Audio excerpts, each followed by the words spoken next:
మా గౌరవ శాసనసభ్యులు శ్రీ భక్తుల బలరామకృష్ణ గారికి ముందుగా శిరస్సు వంచి పాదాభివందనాలు తెలియజేస్తున్నానండి.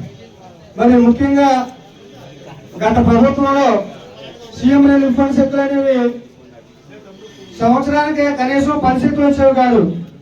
ఈ రోజు అలాంటిది ఒక్క రోజులోనే రికార్డు స్థాయిలో కనీ విని ఎరిగినటువంటి రీతిలో 109 మంది సభ్యులకు ఈ రోజు సీఎం రిలీఫ్ ఫండ్ తేవడం అనేది మామూలు విషయం కాదు.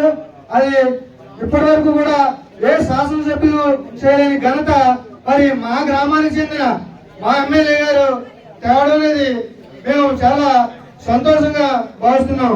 గత ప్రభుత్వంలో నాకు బాగా ఒక విషయం గుర్తుంది.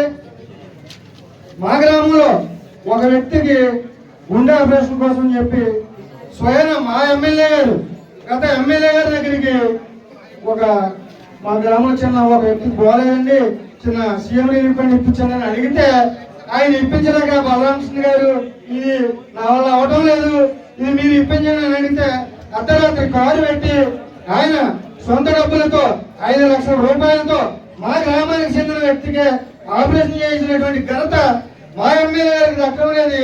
మేము నిజంగా చాలా ఆనందంగా భావిస్తున్నామండి.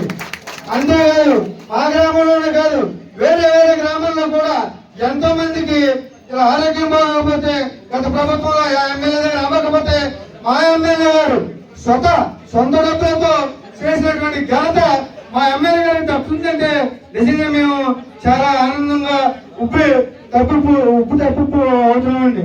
నిజంగా ఇలాంటి కార్యక్రమంలో మేము మా ఎమ్మెల్యే గారి ఆధ్వర్యంలో మేము పనిచేయడం అనేది మా అదృష్టంగా, మా గ్రామం అదృష్టంగా, మన రాజనగరం నియోజకవర్గం చేసినట్టు అదృష్టంగా భావిస్తూ ఈ కార్యక్రమంలో నాకు పాల్పంచుకోవడానికి కారణం అవకాశం ఇచ్చినటువంటి ఇక్కడ వచ్చినటువంటి పెద్దలకు, అలాగే మా గౌరవ శాసనసభ్యులు మా ఎమ్మెల్యే గారికి, అలాగే ముఖ్యంగా మర్చిపోయానండి, నిజంగా ఎవరికి ఏ కష్టం ఉన్నా సరే ఒక్క ఆడపడుచుల సొంత ఆడపడుచుల ఎవరిందో ఏ కష్టం ఆయన తేవడం ఈవిడి పంచడం.